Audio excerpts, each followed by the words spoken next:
Good evening. It's Wednesday, January 22nd. Thanks for joining us tonight. I'm Maya Trabulsi.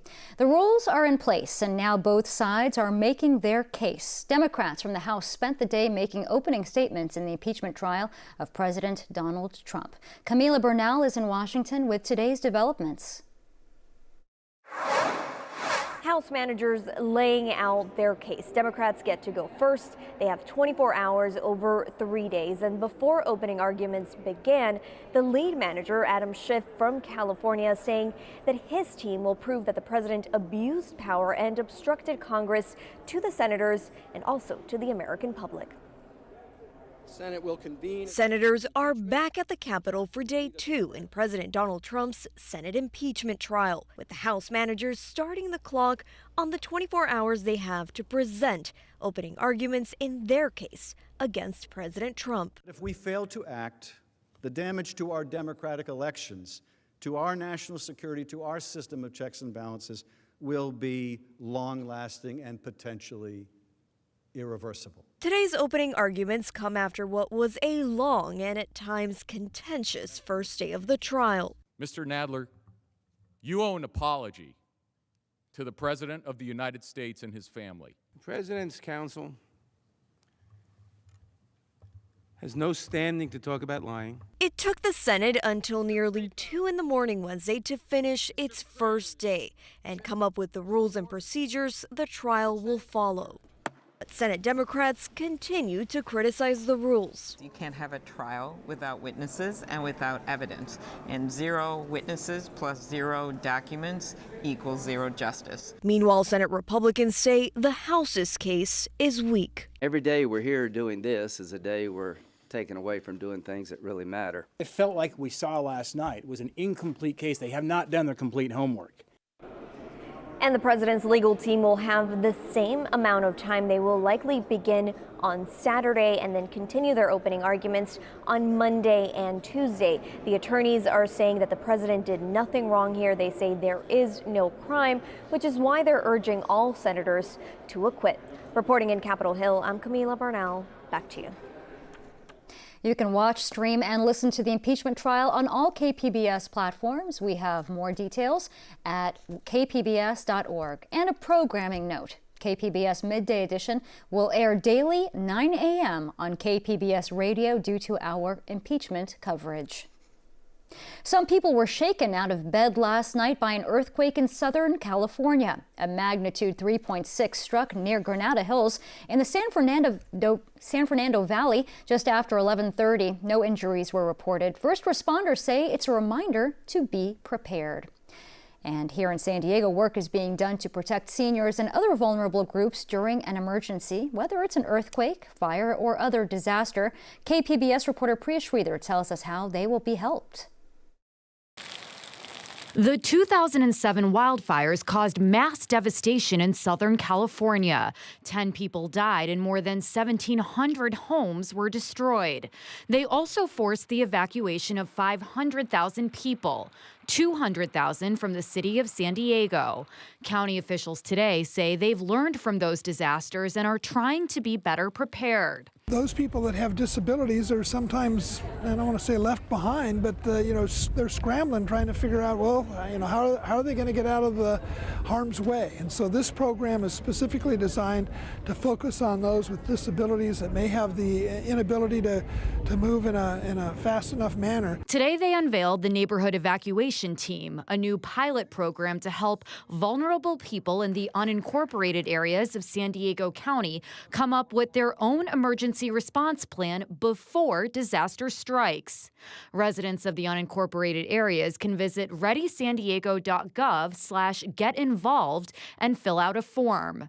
Someone from the Community Emergency Response Team, volunteers throughout the county who are trained by the Office of Emergency Services, will then contact the person and either schedule a visit or have a phone conversation to come up with a plan. A lot of it is what do you need if you have to go? Your important papers, your medications. What about your pets? They're often overlooked.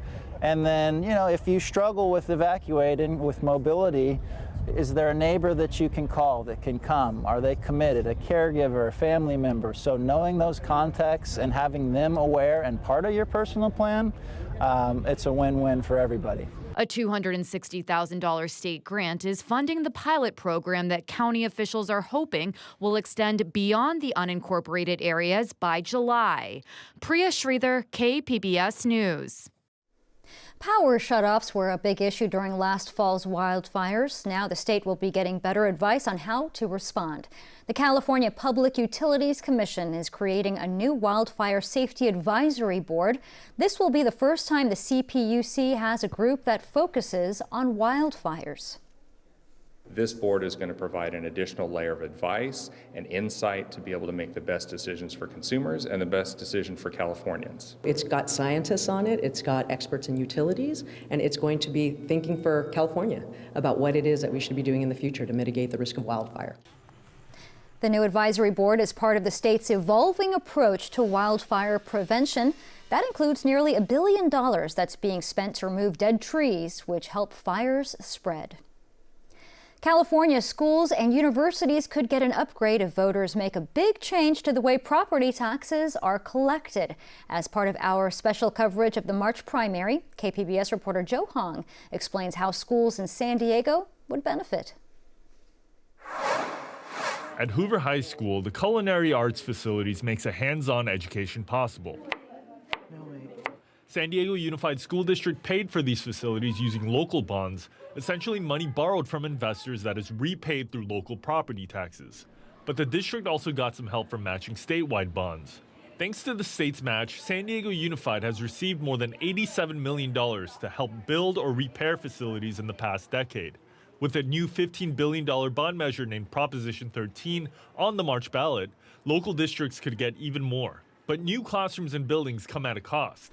A yes vote on Prop 13 could mean higher property taxes for districts. The measure would allow both school districts and colleges to apply for state bonds that would match local bonds. The neediest schools and districts would get priority. Lee Dolgaroff is the chief of construction planning for San Diego Unified. He talked to us inside of Hoover High School's TV studio. He says if Proposition 13 passes, the district could be eligible for up to $200 million more in state funds. And both the state government as well as the local school districts across the state are responsible for providing the high-quality education facilities. And you know, as you can imagine, there are a lot of facilities across the state that over time receive wear and tear. Matching dollars from the state allowed San Diego Unified to modernize classrooms. This is a 20-classroom, two-story classroom building that was built around 2009, and it replaced 20 aging portable classrooms and provided a new teaching and learning environment for the students here. If passed, Prop 13 would prioritize districts hiring unionized labor. Nick Marinovich is the chair of the Sweetwater Union School District's Bond Oversight Committee. He plans to vote for Prop 13, but he has concerns about the labor requirement, which could raise costs for districts. It's hard to really differentiate so far about what is the true added cost of a union-only contract, but it's something that could be studied. It really hasn't been studied extensively. Every election, the San Diego County Taxpayers Association announces its endorsements for local bonds.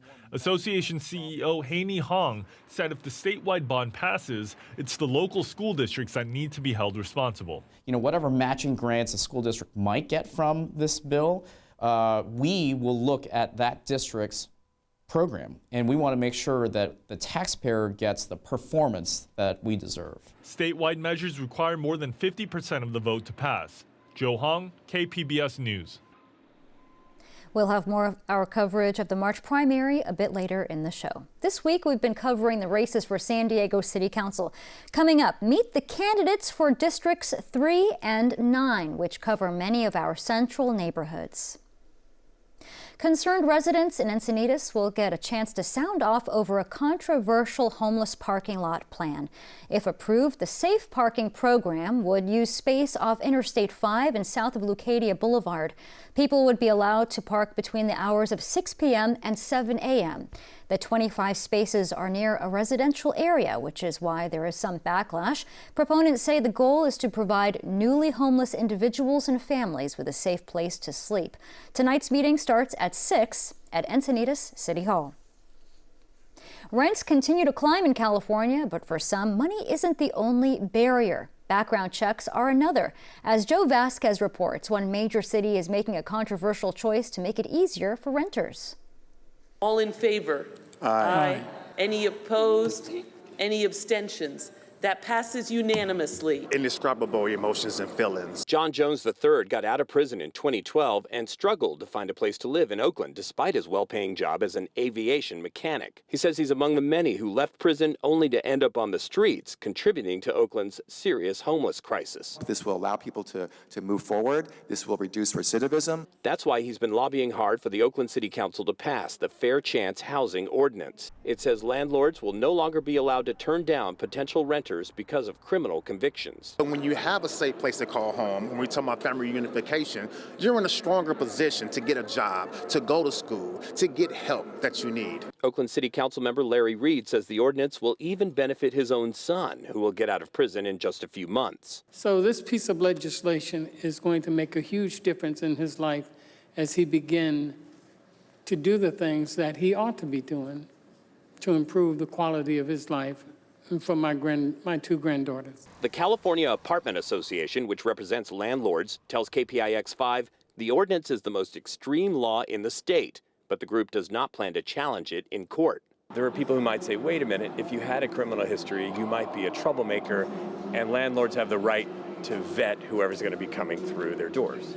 Yes. Well, my response to that is this. I always share someone that's formerly incarcerated. I have both a civic duty and a moral obligation to give back to my community. We've all made mistakes. Who wants to be permanently punished for a mistake they have made? And that was Joe Vasquez reporting. Landlords in Oakland would still be able to screen for employment, income, rental history, and references. San Diego County is taking steps to make sure everyone who lives in the county gets counted in the upcoming U.S. Census. KPBS reporter Eric Anderson has more. The once-a-decade tally of the county's population officially got underway this week, and for the first time, San Diego County officials are helping get an accurate count. It is vital that every San Diegan participate in the 2020 census. Every person in our county has dignity, every person has respect, and every single person must be counted in the upcoming census. Supervisor Nathan Fletcher says informative mailers in 5 languages are being sent to all the county's registered voters starting this week. He says just one person not being counted costs the county $2,000 a year in lost public services. Our census data determines the funds that are allocated for things like Head Start, foster care, health center programs, Medicaid, National School Lunch, and many other vital programs that help San Diegans. Fletcher says there will be information kiosks at libraries, the bookmobile, and county buildings with a lot of foot traffic. Information will also be passed out with meals for homebound people served by the county. We have one chance to get this right. Chris Williams works for Alliance San Diego. The census happens every 10 years. We don't get this right now, then we stand to lose funding. We also stand to lose congressional representation in California, and an undercount in San Diego County puts us at risk of losing congressional representation, which means one less advocate in Washington, D.C. to bring that funding home. Census forms will start to go out in the mail in March. The entire count is expected to be complete by July. Eric Anderson, KPBS News. I'm Judy Woodruff. Tonight on the NewsHour, opening statements in the impeachment trial of President Trump as the Democrats make their case. Coming up at 7 after Evening Edition on KPBS. President Trump is downplaying head injuries suffered by nearly 24 U.S. troops. Here's what he had to say today in Switzerland when asked about the changing reports that Americans were hurt by Iranian airstrikes earlier this month. I heard that they had headaches and a couple of other things, but I would say, and I can report, it is not very serious. So you don't consider potential traumatic brain injuries serious? They told me about it numerous days later. You'd have to ask Department of Defense. No, I don't consider them very serious injuries relative to other injuries that I've seen. Iran's airstrikes were in retaliation to the targeted killing of one of its generals. President Trump initially said no Americans were hurt, but in recent days, more than 20 have been flown to other countries for treatment of concussions. San Diego's mayor is on the road this week, focusing on immigration, trade, and climate change. Kevin Faulkner is one of nearly 300 mayors taking part in the U.S. Conference of Mayors winter meeting. On Friday, he'll moderate a discussion on trade and how the USMCA will change things. This week's conference will also include a meeting with President Trump. The number of local flu cases now exceeds all of what we saw last year. The county's health department reports more than 2,000 new cases in the past week, pushing the total number to nearly 10,000. In the past week, 12 of those cases turned deadly. In all, 32 people have died locally from the flu this season. The county is encouraging people to protect themselves by getting a flu shot. The CDC is screening travelers at several major airports as the first case of a new coronavirus is confirmed in the U.S. San Diego is not one of those locations because it has no direct flights from China. John Lawrence has more on the concern for this new health risk. Concern at the Centers for Disease Control and Prevention as the Wuhan coronavirus spreads to the U.S. We have to be prepared for the worst. I mean, I don't think there's cause for panic on anyone's part, but we certainly need to be following it and watching this very carefully. This coronavirus, first identified in Wuhan, China, is a cousin of the SARS virus, causing pneumonia-like symptoms.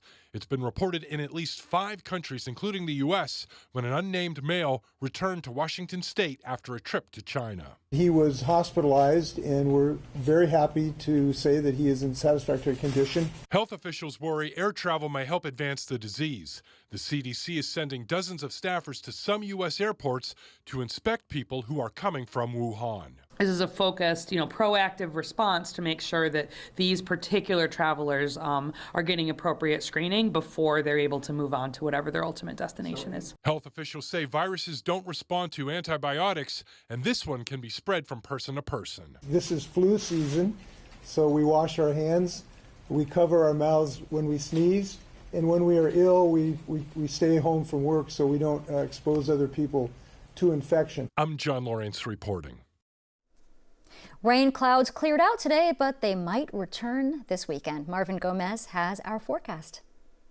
Hope you're having an amazing day so far. Thanks for staying with us here on KPBS News. I'm AccuWeather's Marvin Gomez, and here are your weather highlights for today. Warm temperatures will continue with us until Saturday, and then we're going to have a weak storm system that's going to be moving in towards the end of the weekend. That's going to bring us a slight cool down, especially on Sunday, and there is the possibility of getting some light showers on Sunday night heading into our Monday. In the last couple of hours here, we could see some of those clouds that have been pressing through across parts of the southwest, specifically for us here in Southern California. Well, we did get to see some sunshine this afternoon, and heading into tonight, well, it is going to be mainly clear out there with those temperatures coming down to the 40s across most of our area. Borrego Springs, you are cooling down to 46. Definitely on the cold side, at least not freezing though. Across Mount Laguna, 36 degrees for tonight, and San Diego coming down to the 50-degree mark. As we take a look at our futurecast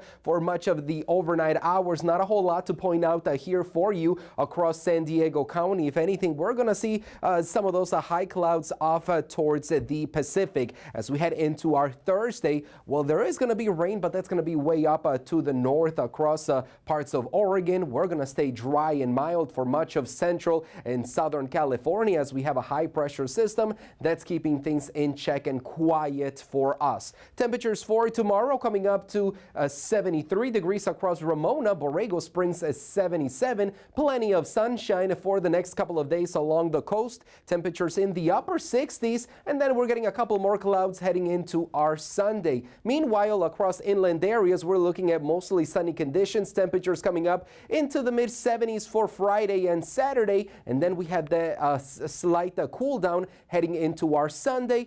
For the most part, Sunday across the mountains, we're going to see those partly sunny conditions with temperatures going from the mid-50s to the upper 40s. Last but not least, here's your AccuWeather forecast for the deserts. Plenty of sunshine. Temperatures are in the mid-70s for the next couple of days. At night, those lows are going to be cooling us down to the upper 40s. Thanks for staying with us here on KPBS News. I'm AccuWeather's Marvin Gomez. Back to you.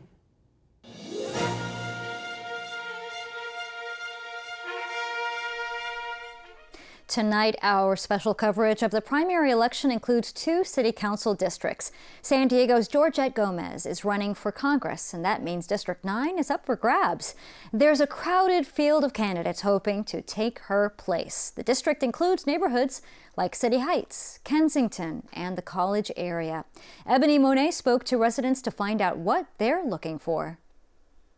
Angel Morales is a manager at Fresh Garden Market in the city's Mount Hope community. He says the bright white crosswalk on Market Street, kitty corner from the grocery store, is insufficient. They put this maybe like 5 years ago, and I can tell you how many people got hit.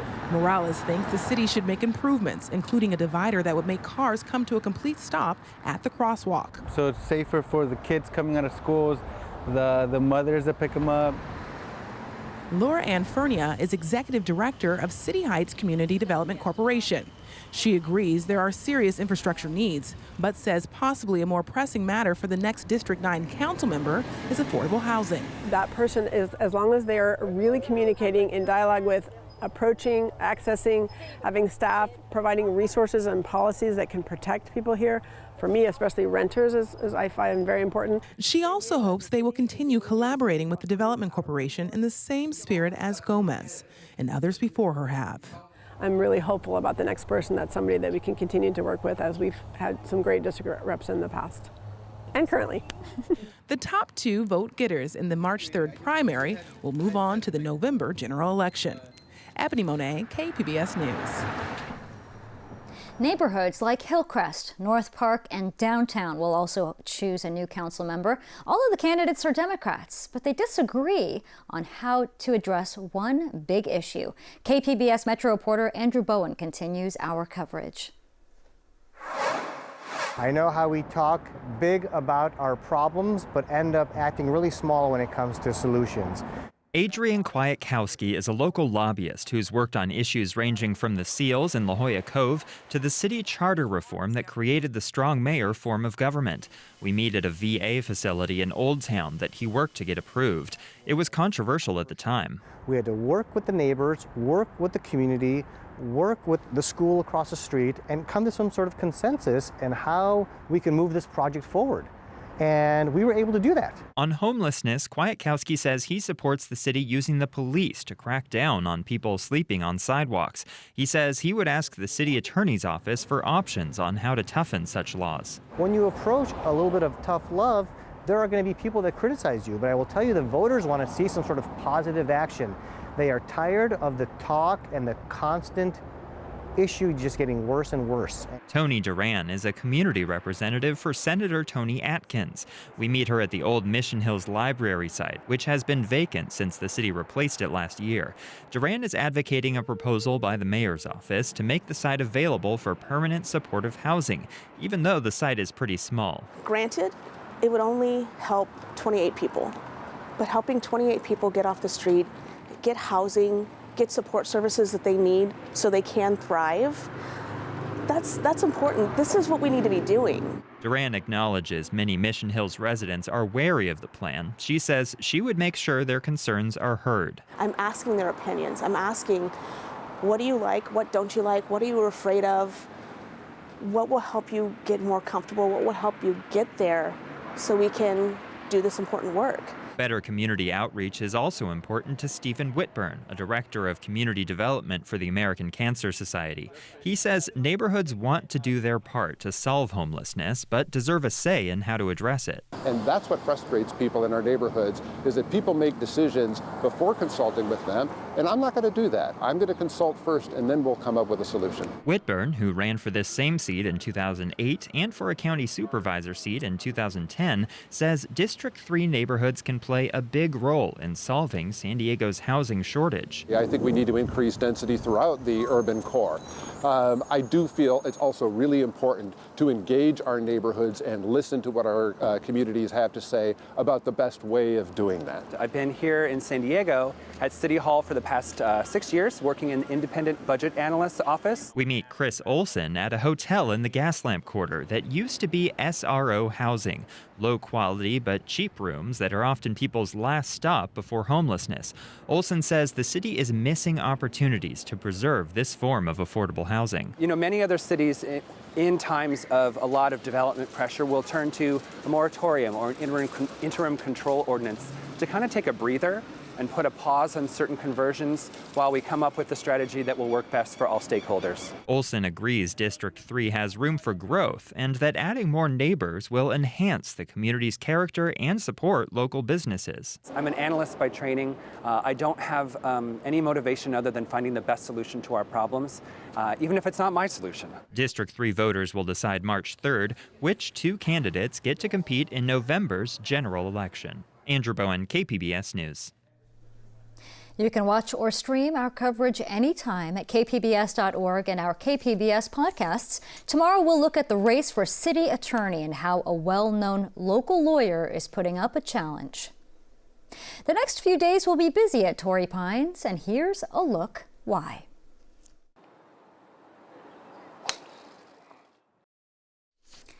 That's right. Golf fans were there early this morning to see Tiger Woods tee off. He and other golfers, including San Diego's Phil Mickelson, got some practice in at Torrey Pines. The Farmers Insurance Open begins tomorrow and lasts through Sunday. And they did it again. San Diego State's men's basketball team continued their undefeated streak before a sold-out Viejas Arena crowd last night. SDSU beat Wyoming 72-55. The victory brings the number 4 ranked Aztecs to 20-0, matching the best start in school history. The team now travels to Vegas to face off against UNLV on Sunday. And if they win, that will be a 21-0 season for the very first time. Congratulations to them. And you can find tonight's stories on our website, kpbs.org.